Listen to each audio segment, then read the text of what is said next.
Hai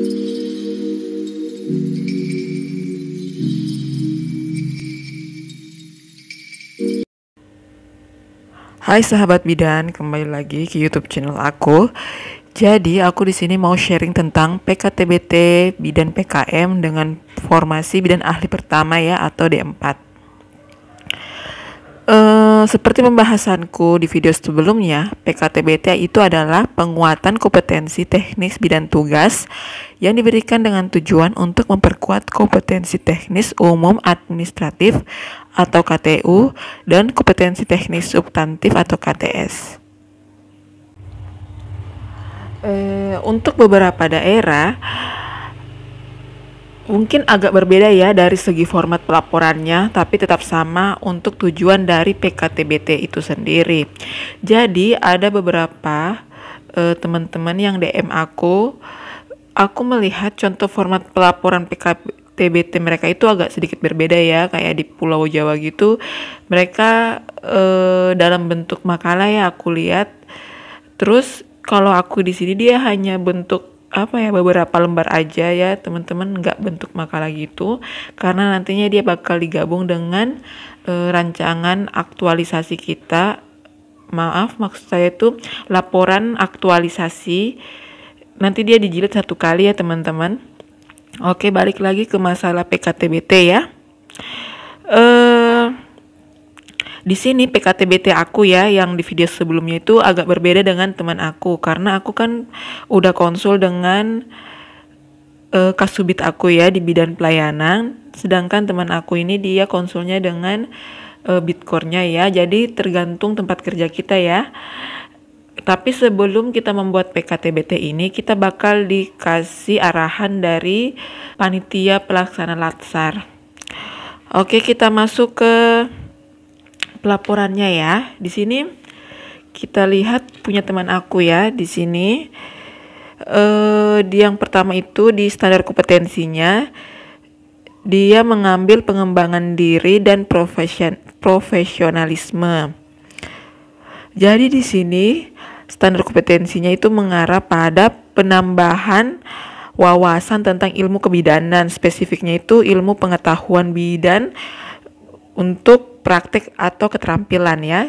Jadi di sini dia klasikal itu bertemu langsung atau bertatap muka. Lanjut untuk tujuan penguatannya di sini meningkatkan kemampuan bidan dalam melindungi hak kesehatan reproduksi melalui pemberdayaan perempuan dan optimalisasi pelayanan kebidanan yang prima. Nah, ini tujuan dari penguatan kompetensinya ya. Kemudian strategi atau metode penguatannya itu dalam bentuk workshop.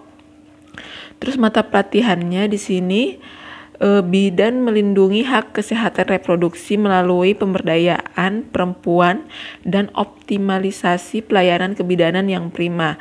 Ini jumlah JP jam per hari ya, di sini 1 hari. Terus tempat pelaksanaannya di sini aula kantor Bupati Parigi Mautong. Lanjut untuk yang kedua, pengembangan diri dan profesionalisme seperti yang kolom pertama ya. Terus di sini non klasikal, artinya di sini tidak bertatap muka atau mungkin dia bisa dalam bentuk online ya di sini. Kemudian di sini tujuan penguatannya meningkatkan dan mengembangkan pelayanan holistik dalam perencanaan kehamilan sehat. Nah, seperti yang saya bilang tadi, strategi atau metode penguatannya itu adalah webinar online ya berarti. Terus mata pelatihannya pelayanan holistik dalam perencanaan kehamilan sehat. Nah, ini mata pelatihannya atau tema yang dibawakan ya. Terus di sini 4 JP, maksudnya 4 jam ya. Terus di sini pelaksanaannya ini kan karena online, maka pelaksanaannya itu di UPTD Puskesmas Palasa. Oke, kita lanjut aja ya yang keempat ya, karena di sini agak berbeda. Nah, di sini standar kompetensinya adalah landasan ilmiah praktek kebidanan. Jadi di sini dia untuk menambah wawasan juga ya teman-teman. Jadi di sini dia dalam bentuk training. Nah, di sini dia jenis penguatannya adalah klasikal, jadi bertemu langsung. Tujuan penguatannya adalah bidan memiliki pengetahuan untuk memberikan pelayanan situasi kegawat daruratan. Metode penguatannya in-house training, jadi kayak ada training begitu ya teman-teman. Terus mata pelatihannya ini penanganan resusitasi pada bayi baru lahir. Nah, kalau yang kayak begini kan in-house training ini dengan tema seperti ini kan pasti ada prakteknya ya, supaya teman-teman lebih terampil dalam melakukan tindakan atau pelayanan pada bayi baru lahir. Di sini jumlah JP-nya itu adalah 1 hari. Kemudian tempat pelaksanaannya itu UPTD Puskesmas Palasa. Oke. Teman-teman, kenapa saya membacakan ini satu persatu? Karena mungkin ada beberapa teman-teman kemarin yang DM saya katanya kurang jelas, jadi aku bacain lagi ya. Maaf, ini aku cuma videoin lewat HP, jadi masih terbatas ya untuk pengeditan. Kita lanjut ya teman-teman. Nah,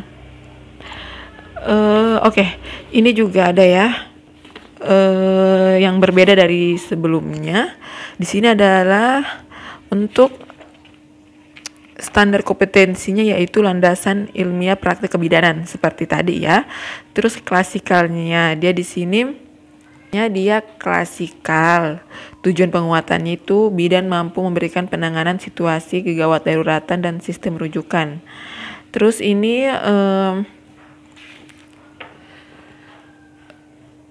strategi penguatannya itu bimbingan di tempat kerja ya, bimbingan di tempat kerja.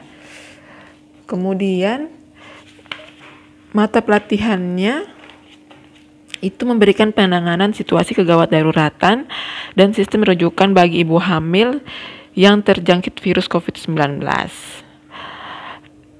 Jumlah JP-nya yaitu 1 hari, pelaksanaannya di UPTD Puskesmas Palasa.